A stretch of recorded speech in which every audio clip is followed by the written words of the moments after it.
같이 우리 부활절이 지난 다음에 큰 행사를 마치고 나면 많은 사람들이 약간 느슨해집니다.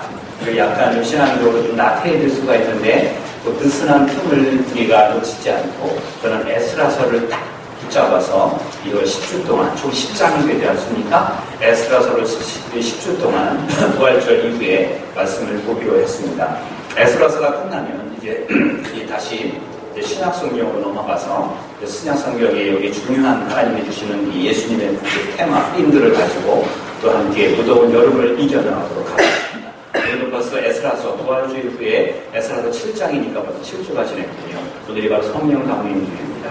다음 시간에 8장, 9장, 그리고 10장을 마치고 이제 맥주감사주일을 지나면서 이제 7월달부터는 새로운 하나님의 말씀을 가지고 또 은혜를 나누겠습니다. 여러분이요, 저는 장담할 수 있습니다. 여러분 앞으로 신앙생활을 50년, 20년 해왔지만 이렇게 에스라서를 1장부터 10장까지 보는 경우는 드물 겁니다. 대부분이 우리가 그렇지 않습니다. 이번 기회에 조금 힘들더라도 에스라서를 또 10장까지 잘 마치게 되면 여러분에게 든든한 하나의 그 베이직, 기본기가 여러분 다 쌓여지는 거거든요. 때때로 신앙생활은 내가 맞는 것을 골라서 할 때도 있지만 그건 별로 나에게 성장이 없습니다. 하나님의 말씀이 하나씩 차곡차곡 말씀이 쌓아지기 시작할 때 그리고 그 교회와 그 믿음의 공동체는 승리할 거라고 믿습니다. 오늘 말씀 증거하겠습니다. 여러분 컴퓨터를 우리 베스트바이에서 샀습니다. 여러분 1,000불 주고 샀다고 합시다. 이 컴퓨터를 바로 집에 가지고 와서 파워를 탁 온한 다음부터 바로 아무런 불편 없이 이 컴퓨터를 바로 사용하는 것은 쉽지가 않습니다. 컴퓨터는요, 하드웨어라는 것이 있고 또 뭐가 있죠? 소프트웨어라는 게 있습니다. 뭐가 더 중요해요? 묻는 게 이상해요. 아까 1부회 때도 물어보니까 문 나누시는데 여러분 계란이 먼저입니까? 병아리가 먼저입니까? 지금도 이상한 건 묻고 해보상인데 해요. 네, 마찬가지입니다. 우리 하드웨어가 구축이 되어 있지 않으면 소프트웨어는 아무 소용이 없습니다. 근데 하드웨어가 딱 쳐져 있어도 여기 소프트웨어가 구동이 되지 않으면 파이팅 하나도 못 쳐요. 컴퓨터는 보면은 하드웨어 싸다고 톱싹 샀다가 그 안에 아무런 소프트웨어가 좀 이렇게 끼워 팔지 않으면 우리 그거를 구입하려면 정말 배보다 배꼽이 더 클 정도로 엄청나게 많은 비용을 우리가 소비할 때가 많이 있습니다. 즉 컴퓨터는 하드웨어도 중요하지만 소프트웨어가 못지않게 굉장히 중요합니다. 하나님의 교회 공동체가 가장 중요한 것이 무엇일까요? 역시 교회에도 하드웨어가 있고 소프트웨어가 있습니다. 하나님의 교회의 하드웨어는 뭘까요? 첫째, 여러분들 교회가 성도가 없으면 안 되잖아요. 교회는 성도가 없으면 안 되잖아요. 둘째, 교회는 목회 말씀 증거하는 말씀 증거자가 있어야 됩니다. 이게 다 하드웨어예요. 그런 다음에 교회는 또 역시 건물도 역시 함께 있어야 되죠. 그러나 이게 교회의 전부라고 여러분 착각하지 마십시오. 이것이 있다고 이건 하드웨어일 뿐입니다. 이것만이 있다고 이 교회가 아름다운 교회로 섰다고 착각하지 마십시오. 하나님께는 반드시 이 교회가 정말 죄로 아름답게 부흥을 향해서 나아가기 위해서 꼭 있어야 될 것이 하나 있어요. 그것이 바로 소프트웨어인데요. 그게 바로 하나님의 말씀입니다. 아멘이십니까? 이 말씀의 부흥이 있어요. 풍성한 소프트웨어가 있어야 이 컴퓨터가 기능을 많이 발휘할 수 있는 것처럼 이 소프트웨어가 충분하게, 하나님의 말씀이 충분히 이 교회에 공급이 되어야 이 교회 공동체는 건강하게, 아름답게, 양적으로, 질적으로 성숙해 갈 수 있을 것이라고 믿습니다. 아멘이십니까? 네. 오늘 본문은요. 에스라서는 에스라가 썼음에도 불구하고 1장부터 6장까지는 에스라라는 사람의 이름이 나오지 않습니다. 그리고 1장부터 6장까지는 이스라엘 백성들의 1차 귀환, 참고로는 성경을 알려면 이건 알아야 돼요. 기본적으로. 이거는 반드시 알아야 되는데 우리가 모르는 분들은 오늘 또 다시 캐치하시기 바랍니다. 이스라엘 백성들의 포로 귀환을 1차 한 번에 끝난 게 아니고 3차에 걸쳐서 해요. 처음에 1차 귀환은 여러분 잘 아시는 지난번 1장부터 6장까지 나왔던 수르바벨을 통한 5만 명의 백성들이 1차 귀환을 합니다. 그리고 2차 귀환은 오늘 7장, 8장, 9장에 나와 있는 이 에스라를 통한 2차 귀환. 2차 귀환은 에스라와 함께 1,800명이 귀환을 했고요. 1차 귀환은 한 5만 명이 조금 안 되는 5만 명 가까이가 귀환을 했고요. 여러분 아시는 동안 3차 귀환은 누굴까요? 느헤미야예요. 이제 실력이 많이 늘으셨어요. 느헤미야의 3차입니다. 그래서 총 3차에 걸쳐서 이스라엘 백성들이 포로에서 점차적으로 귀환을 합니다. 오늘은 에스라의 2차 귀환에 대해서 설명을 하는 건데요. 7장부터 비로소 에스라가 등장합니다. 자, 스룹바벨을 통한 1차 귀환자들의 목적이 있었습니다. 하나님이 그들을 1차 귀환하게 시키는 하나님의 그들의 목적이 있었어요. 뭐죠? 무너진 성전을 다시 재건하라, 그거였습니다. 완전히 회파되어 있는 이 성전을 다시 믿음 가운데 다시 재건하라. 여러분, 지난 우리 1장부터 6장까지 보았잖아요. 쉬운 일이 없었죠? 하다 보니까 방해도 있었고, 뭐 잘못된 거짓 모함도 있었고, 당시 왕 아닥사스다. 여러분, 오늘 본문에도 아닥사스다 왕이 나오고, 이스라엘 백성들의 공사를 중단시킨 왕도 아닥사스다 왕인데, 그 왕이 어떻게 왜 계속 있지? 중간에 다리오 왕은 뭐지? 이스라엘 백성, 페르시아 제국에 아닥사스다 왕이 4번 나와요. 4명이 동일 인물이다 아니다? 아니에요. 고려시대 때도 성종이 있었고, 조선시대도 성종이 있었고, 고려시대 때 세조가 있었고, 조선시대도 세조가 있듯이, 아닥사스다 왕이라는 이름이 4번 나와요. 이 왕이라는 이름이 굉장히, 나는 왕 중에 왕이다. 아닥사스다. 그거거든요. 이름이 너무 좋다 보니까 왕들이 다 이름을 써가지고 4명의 왕이 똑같이 아닥사스다 왕이에요. 오늘 본문의 아닥사스다는 다른 왕입니다. 즉 1차 귀환 때 첫 번째 아닥사스다 왕이 공사를 중단하게 했을 때 이들이 얼마나 많은 어려움과 고난과 방해 작업이 얼마나 많았습니까? 거짓 모함도 했고 막 그래도 하다가 중단해버리고 16년 동안 성전 건축을 방치해버리고 자기 마음대로 살다가 학계와 스가랴의 재촉을 통해서 죽으면 죽으리라고 기어이 하나님의 얻은 은혜 가운데 다시 성전을 재건하지 않았습니까? 이게 1차 포로 귀환들의 목적. 그들은 성전을 재건하는 것이 그들의 목적이었습니다. 결국 그들은 솔로몬 성전에 비하여 200분의 1밖에 되지 않지만 초라했지만 하나님의 성전을 마침내 완공했습니다. 그런데 여러분, 이제부터가 문제입니다. 어떤 일을 다 끝내고 나면은 우리가 너무나도 그 일에 고치되어 있다거나 어떤 그 일에 너무나도 우리가 편안하게 이제부터 마음이 나태해질 때가 있어요. 자, 성전이 지어진 다음에 그로부터 여러분 이제 여러분 우리 교회는 다 알아요. 이스라엘 백성들이 포로 귀환한 다음에 성전이 재건될 때가 비로소 포로가 끝났다고 했단 말이에요. 이게 몇 년이죠? 70년. 그러니까 포로 귀환이 50년 한 다음에 20년 가까이 고생을 하다가 70년이 되는 해에 성전 건축이 끝났단 말이에요. 그로부터 38년이 지났습니다. 꽤 많은 시간이 지났죠. 이스라엘 백성이 38년 동안 이제 성전을 재건한 다음에 이들이 이 38년 동안 신앙생활을 하다 보니까 뭐에 빠져 있었냐면 신앙적 타성에 빠져 있었어요. 타성이 뭡니까? 신앙의 매너리즘에 빠져 있는 거예요. 처음에 어렵고 힘들 때에 막 그냥 정말 죽을 각오를 하고 번제를 드렸던 그 간절한 뜨거운 마음, 그 열정들이 완전히 사라져버려서 신앙적 타성에 젖어버렸어요. 형식적 예배에 빠져버렸고 하나님 앞에 이 정도면 되지 않았습니까? 라고 스스로 다만 자기 만족에 빠져있는 신앙생활을 하기 시작했고 하나님 앞에 흠 없는 제물을 갖다 바쳐야 되는데 흠투성이의 제물을 갖다 바치면서 형식적 예배로 전락해버린 지난 성전 재건 후에 38년 동안 이들의 신앙이 이렇게 변질되어 버렸어요. 바로 이때에 하나님께서 에스라를 부린 겁니다.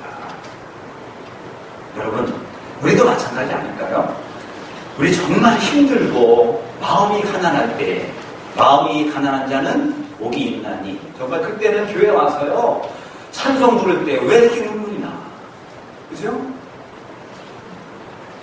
그리고 박사가 여러분이 다 함께 조용히 머리 숙여 기도하심으로 하나님 앞에 예배드리겠습니다 하고 딱 눈을 간 다음에 하나님 오늘 저희들의 발걸음을 하면은 왜 이렇게 눈물이 나오는지 막 펑펑 눈물이 나왔고 성가대 찬양이 왜 이렇게 달콤한지 목사님의 말씀이 바로 날 두고 하는 얘기인지 목사님 말씀이 은혜가 되고 한 명도 안 하면 안 되죠. 목사님 말씀이 그냥 막 나한테 하는 말씀이야. 그 말씀이 위로가 되고 힘이 돼요. 예배 끝나고 나면 가고 싶지가 않아. 뜨거운 열정이 있고요. 예배가 그리워져. 이게 성전 재건 직전 직후에 이스라엘 백성들의 신령 상태입니다. 근데 38년이 지난 다음에 지금은 완전히 변해버렸어요. 형식적 예배입니다. 하나님 앞에 왜 나와요? 도장 찍으러 나오는 거예요. 일수 도장 찍듯이 하나님 옆에 나와서 하나님 나 왔어요 하고 딱 앉아있다가 함으로 하나님 내가 왔다 갔으니 한 주일의 스타님을 책임져 주셔야 됩니다 라고 하면서 하나님 만나지 못하고 그냥 왔다가 그냥 가는 이런 신앙생활들, 이스라엘 백성들의 신앙생활이요 바로 오늘 우리들의 많은 크리스천들의 삶이, 우리의 신앙이 이런 신앙으로 전락해버린 사람들이 얼마나 많이 있는지요. 또 이 당시의 상황을 말락이라는 선지자가 이 당시 사람들을 책망을 했는데 뭐라고 말했냐면, 너네가 지금 하나님 앞에 나와 드리는 이 번제 제물을, 그거를 만약에 총독에게 갖다 바쳐보아라. 총독이 과연 그것을 받겠느냐라고 말을 했고, 즉 이스라엘 백성들이 옛날에는요 하나님 앞에 흠 없는 제물을 드려야 되거든요. 흠 없는 제물. 근데 처음에는 정말 정성껏 흠없는 제물을 갖다 한다는 말을 들었어요. 근데 언제부턴가 신앙적으로 타성해졌다 보니까 흠없는 제물이 아니고 흠투성이의 제물을 갖다가 바치고 하나님이 그걸 받을 거라고 생각합니다. 말라기가 너무나도 화난 거예요. 말라기 선지자가, 야, 네가 그 하나님한테 지금 바치는 그 제물을 너를 지배하고 있는 이 나라 총독한테 갖다 바쳐봐. 너는 골장 맞거나 추방당하거나 죽어. 총독한테는 그런 거 바치지 않으면서 하나님이 눈에 보이지 않는다고 하나님 앞에 그런 것들을 갖다 바치니? 하고 말라기가 책망을 합니다. 우리 말라기에서 일정에 굉장히 도전하는 말이 있거든요. 하나님께서 누가 이 성전문을 닫아줬으면 좋겠다. 누구 이 성전문을 닫을 자 없느냐? 하나님이 물어보십니다. 너네 중에 이 성전문을 닫을 자가 없느냐? 내가 이들의 이 흠 있는 제물, 이 형식적 예배와 제사에 내가 이제 질려가지고 이 예배를 듣고 싶지 않다. 받고 싶지 않다. 누가 이 성전문을 좀 닫아줘라. 하나님이 이렇게 안타까운 정도의 심정의 때가 바로 오늘 이 에스라가 귀환할 때였습니다. 여러분, 우리의 신앙이 지금 메말라 있다면, 우리의 신앙이 거북이 등짝같이 쫙 말라 있다면, 우리의 신령이 바로 이런 상태에 돼 있다면 오늘 우리에게 바로 이 에스라의 귀환이 필요할 타임입니다. 에스라가 2,800명밖에 되지 않습니다. 우리가 그냥 많아 보이지만 처음에는 5만 명이 귀환을 했어요. 거의 5만 명 조금 안 돼요. 5만 명이 귀환했는데 38년이 지난 후에 지금이 어떤 때라고요? 신앙적 타성에 빠져 있고 은혜는 다 상실해 버리고 그냥 교회 다니는, 무늬만 다니는, 교회 문지방만 담고 다니는 이런 형식적 신앙으로 전락해 있는 이들에게 하나님께서 에스라를 통해서 1,800명의 새롭게 헌신된 사람들을 보내주십니다. 처음에 1차 귀환 때 같이 오지 않은 사람들, 누구죠? 1차 귀환 때 제일 조그만 사람이 누구라 그랬어요? 레위인들이 제일 조금 왔어요, 1차 귀환 때. 근데 이번에 에스라는 이제 8장에 그 사람들을 다 숨어 있었거든요. 그간의 강가에 다 숨어 있는데 에스라가 곧자고지 않고 다 돌아다닙니다. 그래서 다시 함께 합시다. 다시 하나님의 성전에 들어가서 우리 레위인들이, 우리 옆에 있는 노래하는 자들이 다시 하나님의 성전에 노래로 성전해요. 그러면서 에스라가 다 찾아서 등장하고 그들 노래하는 자들과 문지기들과 레위인들을 끌고 이제 나옵니다. 1차 귀환에는 정말 신이 있고 이런 사람들 많이 왔지만 2차 귀환은 주로 에스라와 레위인과 제사장들과 노래하는 자, 성전 문지기들, 그 사람들 레위인들이에요. 이런 식으로 교회 직분자들을 다 다시 데리면서 2차 귀환을 하게 된 것이 오늘 본문의 사건입니다. 그렇다면 저와 여러분에게는 합니까? 이 에스라가 누구인가에 대해서 함께 의단을 나눌 필요가 있습니다. 에스라가 누구일까요? 성경에 에스라가 너무나도 그냥 에스라서를 쓴 사람 정도로만 기억하고 있는데 이스라엘 역사에서 가장 영향력 있는 율법학자 3명을 대라고 하면은 하나는 여러분 잘 아시는 사도 바울의 스승 누구죠? 가시의 가시, 말라엘, 가말라엘이 이스라엘의 가장 힘이 있는 율법학자 중에 하나입니다. 또 하나는 그의 할아버지라고 일컬어지는 힐렛이라는 사람입니다. 힐렛. 이 사람이 바로 유명한 주이시들의 그 탈무드를 쓴 사람이에요. 힐렛 가말리엘. 그런 다음에 그보다 더 가장 강력한 영향력을 미치는 사람이 바로 에스라예요. 엄청난 사람입니다. 여러분, 이스라엘 백성들 공동체는 신앙 공동체이기 때문에 말씀을 잘하는 율법학자의 말로 모든 게 다 움직여버려요. 여러분 보세요. 사도행전에 보게 되면 가말리엘이 나옵니다. 가말리엘은 자기 사랑하는 수제자를 잃었죠. 그게 누구죠? 가말리엘의 수제자를 뺏겼잖아요. 누구한테 예수한테 뺏겼잖아요. 그게 사도 바울이잖아요. 근데 가말리엘이 그 다음부터 예수에 대해서 관심을 갖기 시작합니다. 베드로와 사도 요한이 그리스도 복음을 전파하다가 감옥에 갇혔어요. 그들이 막 재판을 합니다. 산헤드린 공의회들이. 그런 다음에 그들을 죽이자 말자 막 할 때 가말리엘이 이 죄수들 베드로와 요한을 내보낸 다음에 딱 하는 말이 뭔지 아세요? 저들이 하나님의 뜻이 아니면 하나님이 알아서 처리할 테니 내보냅시다 했더니 산헤드린 공의원들이 가말리엘의 말 한마디에 말 한마디에 그냥 순종해버렸죠. 그만큼 율법학자들의 이 성경 지식의 율법학자의 권위하에 모든 사람들이 다 쫓아갑니다. 그의 할아버지 힐레는 말 그대로 탈무드, 여러분 유명하잖아요. 탈무드를 쓴 사람이고 에스라는 그들보다 이스라엘의 가장 강력한 성경을 통달하고 성경 박사요 성경 지식인 사람이 이 에스라예요. 에스라가 누군지 오늘 본문에 나옵니다. 1절부터 6절까지는 에스라가 누구냐고 나오면 그가 제사장 집안의 가문의 자식이에요. 지금은 제사장이 아니에요. 지금은 아니에요. 지금은 대상을 할 수가 없죠. 포로가 어떻게 대상을 할 수 있겠어요. 근데 그가 아론의 후손으로서 제사장 직분을 담당하고 있고 그의 아버지는 바벨론에게 멸망할 때의 마지막 제사장, 바벨론에게 멸망할 때에 그 예루살렘 성전 앞에 처형을 당하는 그 제사장이 바로 이 에스라의 아버지요. 에스라는 그 처형당한 아버지 길을 이어서 포로로 끌려온 다음에 여기서 계속 제사장 집안의 이 믿음을 가지고 있고 하나님의 말씀과 율법을 연구한 사람이었습니다. 첫째 말씀을 연구한 사람의 두 번째. 오늘 본문에 보니까 에스라는요 학사라고 했어요. 학사가 뭐죠? 학사. 대학 졸업하면 학사는 여기서 말하는 학사는요 우리말로는 학사로 번역이 됐는데 이게 원래 말의 의미는 두 가지 의미를 가지고 있어요. 하나는 뭐냐? 왕자의 스승이라는 의미를 가지고 있습니다. 뭐예요? 왕자의 스승. 두 번째 어떤 의미를 가지고 있냐면 왕의 책사, 왕의 고문의 뜻을 가지고 있어요. 그러니까 이 두 가지를 한다면 이 사람이 왕자도 가리키는 왕자 개인 교수이면서 왕이 중요한 문제를 가지고 있을 때 이걸 어떻게 결정할까 할 때 신하들하고 논의하기 전에 왕이 이 고문에게 먼저 물어보고 자기의 정책 결정의 뜻을 가지고 있을 때 왕한테 적극적으로 조언을 해주는 바로 그 사람이 학사입니다. 에스라가 누구 사람이에요? 이 학사라는 거예요. 자, 여러분 보시죠. 그러면 저는 다른 거 다 빼고요.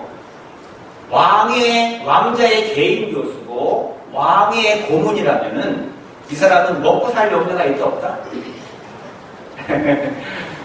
먹고 살 염려가 없는 게 아니고 이 사람의 연봉이 얼마나 될까요? 연봉이 뭐죠? 샐러리죠? 오늘 본문에 나오는 샐러리는 원래 뭐에서 나온다면 솔트에서 나옵니다. 솔트. 옛날에 소금으로 줬어요. 소금 한 1kg, 2kg 이렇게 해서 막 줬는데 이 왕의 전폭적 신뢰를 받고 있는 사람이니 오늘 본문에 표하면요. 표현해보면 6절에 보니까 이런 말씀입니다. 에스라가 6절 후반부에 볼게요. 여호와의 도우심을 입음으로 왕에게 구하는 것은 뭐죠? 이 줄도 쳐있네요. 뭐라고요? 다 받는다. 여러분 왕에게 구하는 거는 다 주는 사람이에요. 왕이 모든 특혜와 모든 힘을 다 가진 사람입니다. 왕에게 구하는 것은 다 받는데 세상에 이런 사람이 어디 있습니까? 왕에게 구하는 거 다 준대요. 이 국가의 왕이 절대의 군주가 이 사람이 원하는 걸 다 주는 사람이에요.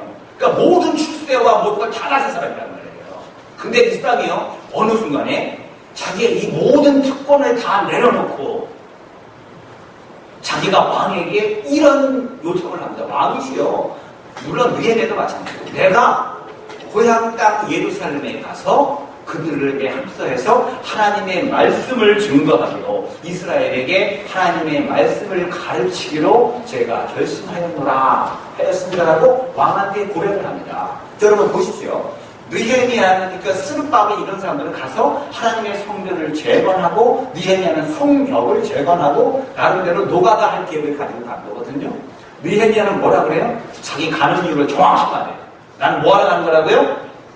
노가다 하라는 거예요. 노가다 인사를 가서 하나님의 말씀을 이 백성들에게 가르치기 위하여 간다는 거예요.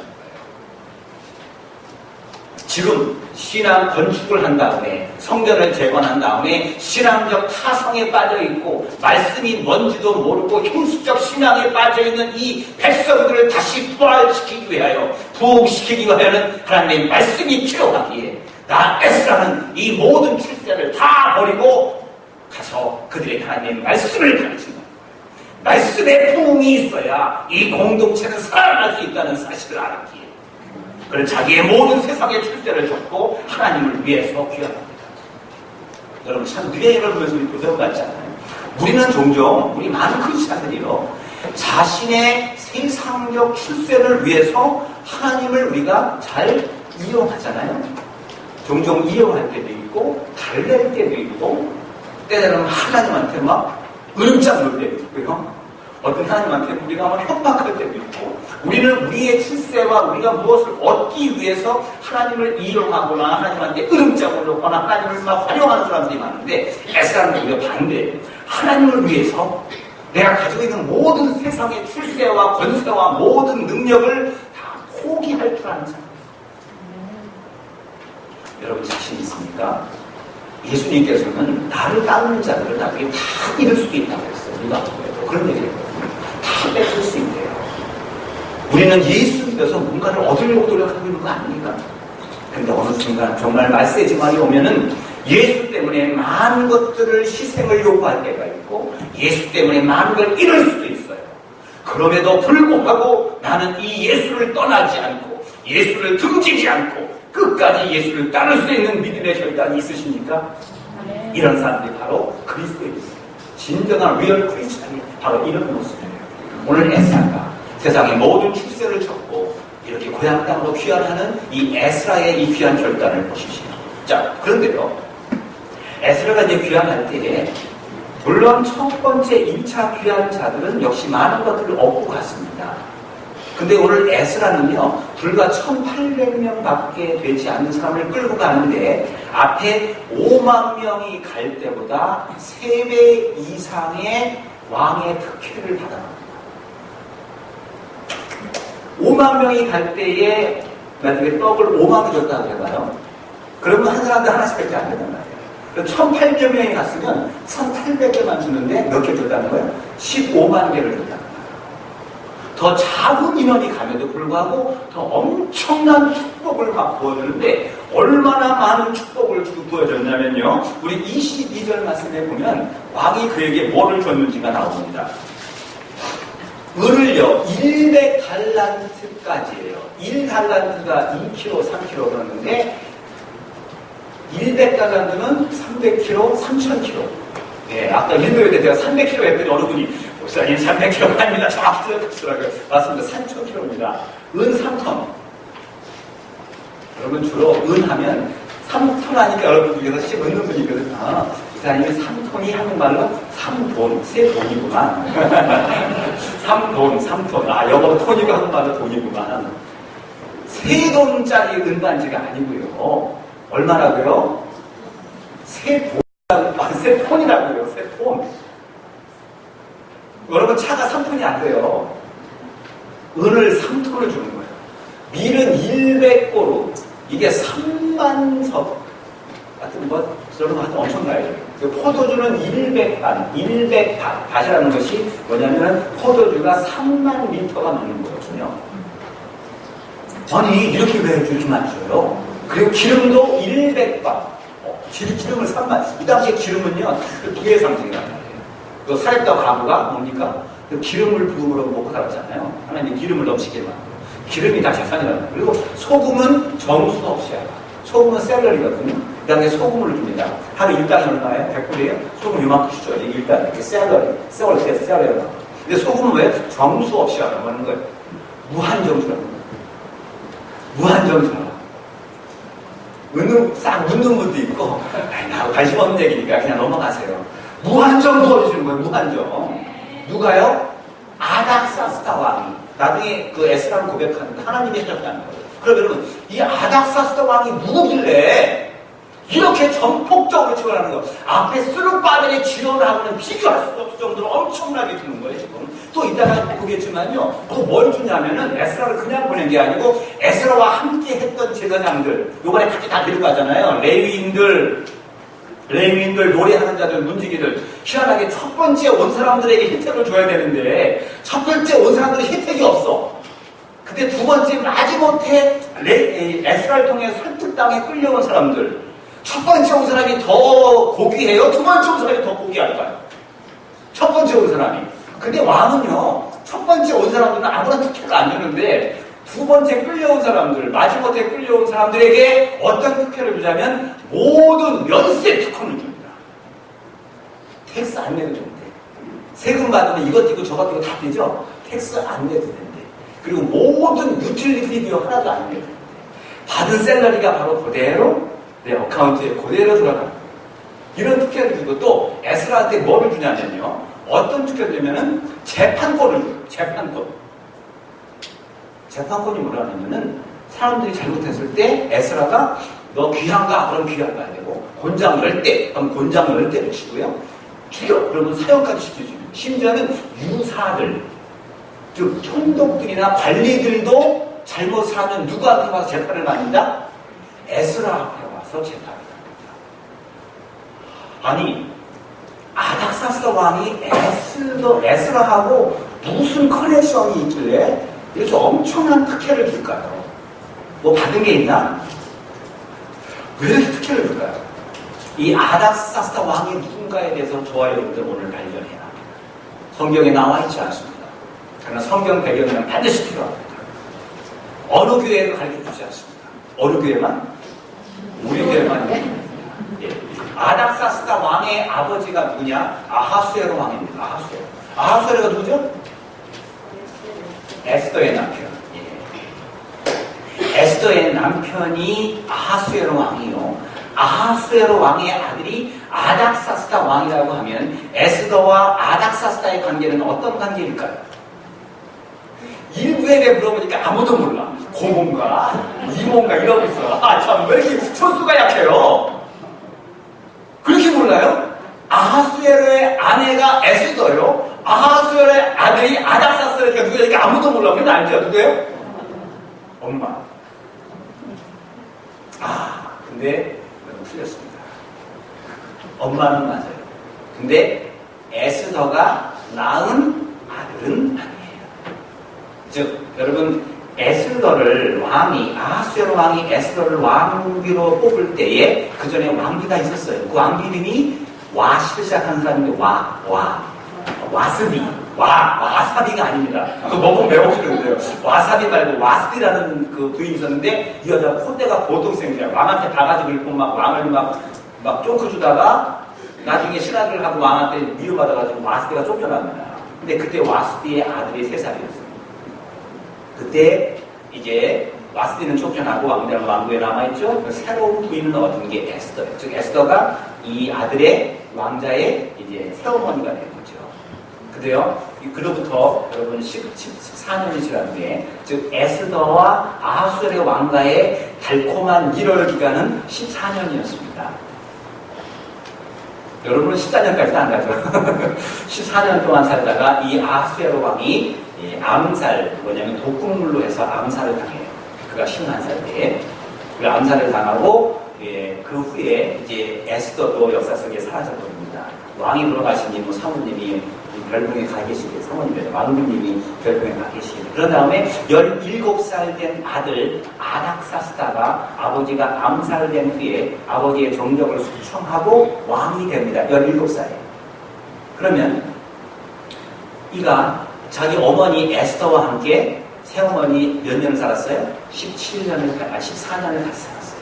근데 얘가 3살 때에 에스더가 들어왔어요. 여러분, 3살 때는 물론 엄마 아버지를 알아볼 수 있지만 새엄마가 와서 품에 안고 한 일주일, 2주일만 데리고 자면 새엄마를 엄마인 줄 알고 따라와요.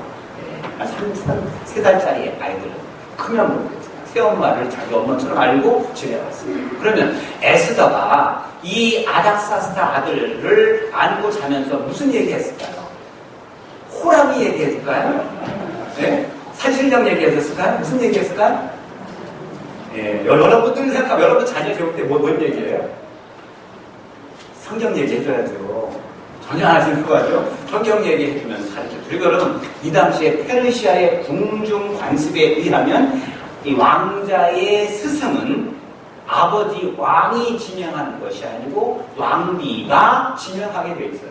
페르시아의 관습이에요. 왕국의 내규입니다. 그렇다면 이 아닥사스다 왕의 이 왕자의 스승을 누가 지명해야 돼요? 에스더가 지명하는데 전혀 하나님께 모르는 사람을 지명할까요? 하나님 아는 사람을 지명할까요? 여러분 얘기하면 맞아요. 여러분 전혀 예수 모르는 선생님한테 가정교사 붙일까? 믿음 좋은 선생님한테 가정교사 붙일까? 여러분은 믿음이 없어도 실력만 좋으면 됩니까? 바로 그렇게 해서 에스더가 에스라를, 이거 제 얘기가 아니에요. 목사님이 참 기가 막히게 성경을 이상하게 각색해 나간다고 하는데 페르시아 비문에 나와요. 아닥사스다, 아하수에로 왕 때에 아닥사스다의 스승 학사가 바로 이 누굽니까? 에스라였어요. 그가 이를 어렸을 때부터 17살 때까지 학문을 가르쳤어요. 물론 페르시아 학문도 가르쳤겠지만 성경을 가르쳤겠죠. 그런 다음에 얘가 왕이 된 다음에 이제는 스승이 아니고 자기의 뭐예요? 고문이요, 자기의 책사요, 자기의 모든 정책 결정을 따르는데 항상 품에 들었던 나의 아버지 같은 스승이 바로 에스라예요. 근데 에스라가 고향 땅에 간대요. 처음에는 못 가게 말렸겠죠. 근데 못 가게 말릴 수가 없는 게 이 당시 바로 에스더가 귀환할 때 요때 이스라엘, 이 페르시아 제국에 어떤 사건이 생겼냐면 그리스가 이집트, 애국도 당시에 페르시아 제국 내에서 전 세계에 정복했는데 그리스라는 나라가 애국에 쳐들어와서 애국을 점령했습니다. 그 나라를 빼앗긴 거예요. 지금 흔히들 웬만큼을 전쟁을 시작해요. 근데 그 전쟁도에 또 왕들 중에 제대로 죽은 왕이 없어요. 대부분 암살당하잖아요. 이 아닥사스도 이번에 1차 암살 사건 때문에 그 목숨을 부지하고 왕자 2명이 죽습니다. 아들들도 죽고, 그리고 지금 그리스가 침공해서 나라도 빼앗기고, 이런 심란한 상황에 항상 내 옆에 있어서 나에게 힘이 되어줄 에스라가 떠난대요. 나를 보내야 돼요, 말아야 돼요? 여러분 같으면 보내겠어요? 그런데 여러분, 이 상황에서 이 왕도 에스더의 신앙교육을 받고 에스라의 신앙교육을 받는 사람이에요. 이 상황에서 가장 중요한 게 뭐죠? 하나님 앞에 기도하는 것이 이 국가적 위기를 회복하는 것이라는 것을 아닥사스다 왕이 알았어요. 저는요, 여러분이 이거 성경에 나오진 않아요. 아닥사스다 왕이 하나님을 믿었을까 안 믿었을까요? 전 믿었다고 생각해요. 자기 스승을 따라갈 수 있는 게 없고 어머니의 믿음을 따라가야 돼요. 그래서 그 왕이 이런 표현을 합니다. 23절 말씀 보겠습니다. 23절 말씀. 무릇 하늘의 하나님의 전을 위하여 하늘의 하나님이 명하시는 것은 삼가 행하라. 즉 뭐예요? 네가 가라는 거예요. 나는 너를 보내고 싶지 않지만 하나님의 예배를 위해서 가라는 거예요. 너에게 명령했으니 가십시오, 에스라 스승님. 그래서 어찌하여 진노가 왕과 왕자의 나라에 임하게 하랴. 너네가 안 가면 하나님의 진노가 임하고 또한 가서 기도해야 지금 현재 이 어려운 환경과 이 애국의 그리스의 침공과 뭐 반란 속에서 우리가 이길 수 있고 승리할 수 있는 것은 하나님 앞에 내가 가서 예배드립니다. 여러분, 문제 생기면 제일 먼저 뭐 해야 됩니까? 기도해야 돼요. 그리고 기도하는 사람들에게 부탁해야 돼요. 예를 들어가지고 문제가 생겼어요. 그럼 어떻게 하냐? 먼저 하나님 앞에 기도하고 기도하는 사람들에게 형님들 기도해주세요. 기도해주세요. 하고 부탁해야 돼요. 어떤 사람은 에이, 기도한다고 문제가 해결되나? 기도한다고 문제가 해결되나? 이상하네. 기도한다고 문제가 해결돼야 안 돼요? 어이구, 큰일 나네, 이거. 어느 교회가? 기도하면 문제가 해결됩니다. 가장 단순해 보이지만 가장 강력한 파워가 기도합니다. 지금 왕도 그걸 알고 있어요. 그 에스라가 부릅니다. 그래서 이제 에스라가 아까 말씀드린 엄청난 특혜를 가지고 고향 땅에 돌아옵니다. 이게 에스라 7장의 말씀인데요. 에스라는요, 아무리 생각해봐도 이 모든 특권이 아무리 생각해도 아닥사스다 왕이 나에게 내린 특권이지만 이거는 왕이 나에게 내린 특권이 아니에요. 이 모든 것 가운데 보이지 않는 그분의 손길이 이 속에 움직이고 있었다. 하나님께서 이 모든 것들을 움직이셨고 하나님이 이 모든 것들을 행하셨기에 이 모든 것의 주체는 누구다? 아닥사스다 왕이 아니라는 거예요. 하나님이라는 거예요. 우리가 하나님이 어떤 사람이나 어떤 단체나 어떤 환경을 통해서 우리에게 도움을 줍니다. 그럼 이 도움은 누구에게서 온 것일까요? 그 사람이나 그 단체가 아니에요. 그 배후에 이 모든 것의 주체이신 하나님께서, 아멘! 하나님이 주관하시고 주체하셔서 나를 이렇게 인도하십니다. 오늘 에스라는 그 고백을 이렇게 아름다운 말로 고백하고 있습니다. 28절 말씀 읽어보겠습니다. 28절 말씀. 또 나로 왕과 그 모사들의 앞과 왕의 권세 있는 모든 방백의 앞에서 은혜를 얻게 하셨도다. 누가? 이 7절에 나와 있는데 열조의 하나님께서 누가 하셨다는 거예요? 하나님께서 이 모든 은혜를 얻게 하셨도다. 내가 능력이 있어서, 내가 힘이 있어서, 내가 머리가 좋아서, 재수가 좋아서가 아니고 하나님이 이 모든 특혜를 얻게 하셨도다. 그런 다음에 그 다음 고백이 참 저는 감동스러워요. 나의 하나님 여호와의 손이 나의 위에 있으므로, 뭐라고요? 하나님의 손이 나의 머리 위에 있대요. 여러분, 여기 머리 위에 있다라는 단어가 민수기에 여러 번 등장하는데 거기서는 있다라는 표현을 쓰지 않아요. 임재라는 표현을 씁니다. 이스라엘 백성들이 항상 임재해 있던 게 뭐였죠? 민수기 때 그 광야 행군할 때 항상 뭐가 있었어요? 뭐가 있다고요? 기록교가 있었어요. 구름 기둥과 불 기둥이 그들의 머리 위에 임했더라라는 표현이 많이 나와요. 그 임했다라는 똑같은 단어가 이 에스라스에는 나의 위에 있다라는 단어로 나와요. 그러나 그게 임재입니다. 즉 뭐예요? 지금 하나님의 손이 나의 위에 항상 임재해 있다는 거예요. 아멘? 지금 여러분을 보는데 여러분이 그냥 앉아있는 게 여러분 그런 거 있죠? 오로라라는 거 있죠. 오로라. 뭐 은혜가 충만한 사람들은 여기 귀가 환하대요. 후광이 돼요. 보이십니까? 없어요? 후광이 되는데 오늘 영적인 눈으로 보면 오늘 하나님께서 여러분 머리 위에 항상 뭐가 있어요? 우산이 있어요? 아까 1부에 때 머리 위에 뭐가 있으니까 기둥이 있어요 그러더라고요. 뭐 기둥 가지고 뭐 여러분 머리 위에 뭐가 있어요? 하나님의 손이 여러분 머리 위에 항상 같이 있는 거예요. 왜요? 여러분 차를 탈 때도 약간 숙이는 동안 하나님 손이 같이 싹 들어가가지고 운전할 때에 옆에 사람이 딱 보면 여러분을 보면 여러분 머리 위에 뭐 하나씩 있어. 뭐가 있어요? 그리고 여러분 차 위에 이딴만한 손이 더 여러분 차가 막 70마일을 달려도 여러분 차 위에 뭐가 손이 하나 따라가고 있는 거예요. 이게 뭐예요? 뭐예요 이게? 하나님의 손이라는 거예요. 지금 에스라가 고백합니다. 하나님의 손이 나의 위에 항상 임재함으로 말미암아 내가 그 힘을 얻어 내가 이렇게 귀환하게 되었습니다. 라고 하는 이 믿음의 고백을 에스라가 하는 거예요. 여러분, 주님의 은혜입니다. 주님의 손이 여러분 위에 있어요. 저는 지금 이 시간 아멘 하는 여러분들에게 정말 하나님의 그 권능의 손이 마치 구름 기둥, 불 기둥으로 이스라엘 백성을 40년 동안 한 번도 떠나지 않고 임재했던 것처럼 여러분 머리 위에, 한 명 한 명의 머리 위에 다 할까요?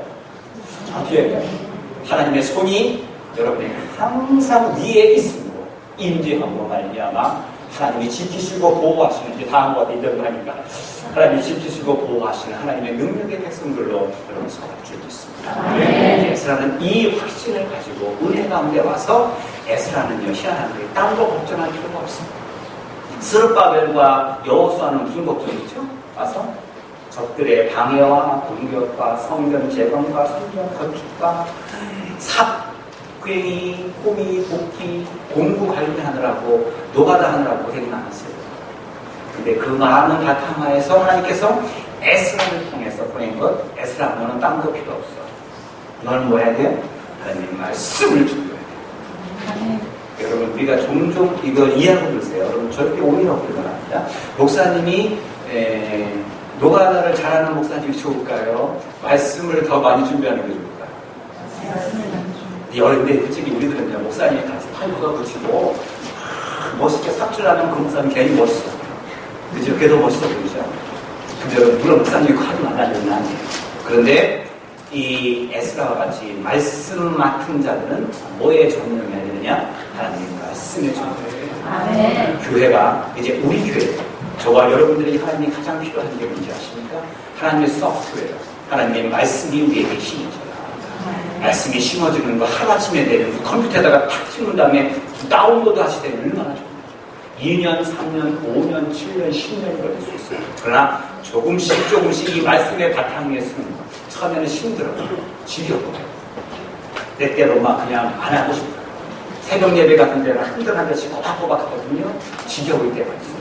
여러분 1년, 2년, 3년 적어도 3년 지난 다음에 여러분의 발전된 믿음의 신앙을 보시죠. 깜짝 놀라요. 교회의 힘은 말씀입니다. 다른 거 프로그램? 그거는 부수적인 하드웨어예요. 하나님의 교회의 코어는 뭐냐? 하나님의 말씀이 힘이. 우리 교회가 메릴랜드 지역의 대표적 교회가 되기 위해서는 어떤 교회가 되어야 되느냐? 이 비전 아직도 가지고 계시죠? 이 지역에 정말 영적 임팩트를 가하는 교회가 해봅시다 한번. 그러기 위해서 우리가 정말 해야 될 게 뭔지 아세요? 하나님 말씀의 부흥과 말씀에 대한 생각. 목회자와 성도들이 말씀 가운데 차곡차곡 쌓아지고 처음에는 아무 표가 안 나요. 처음에 표가 안 나요. 근데 한 3년쯤 지나면 게임이 안 돼요. 여러분과 다른 교회를 이해하고 있어요. 여러분과 타 교회들하고는 게임이 안 돼요. 비교가 안 돼요. 영적 성숙도나 말씀의 깊이가 비교가 돼요. 이런 교회는 당할 수 없는 거예요. 하나님이 이런 교회를 통해서 더 성숙하게 그리고 이들 한 명 한 명이 영적 부흥을 이루면 나중에 외적인 부흥, 건물적 부흥, 인원의 부흥, 이런 양적인 부흥은 하나님이 부수적으로 줍니다. 근데 그런 거에 목숨을 가지고 엉뚱한 것에 프로그램을 참여한다든지 프로그램 개발하면 목숨 걸다 보면요 중요한 순간에 말씀이 없는 교회. 한순간에 종이로 만든 집이에요. 프로그램. 지금 여러분 힘드시죠? 어렵죠. 그러나 지금 우리가 해야 할 것은 차곡차곡 하나님 말씀을 다지는 작업을 저와 여러분들이 해나가야 합니다. 조금만 지나면 비교할 수 없는 엄청난 파워풀한 믿음의 시간 분명히 우리를 세울 것을 믿고 이 에스라의 말씀 부흥처럼 우리 교회도 하나님의 말씀의 부흥이 임하는 하나님의 귀한 교회가 되길 주의 이름으로 축원합니다. 여호와의 손이 여러분들에게 항상 있기를 축원합니다.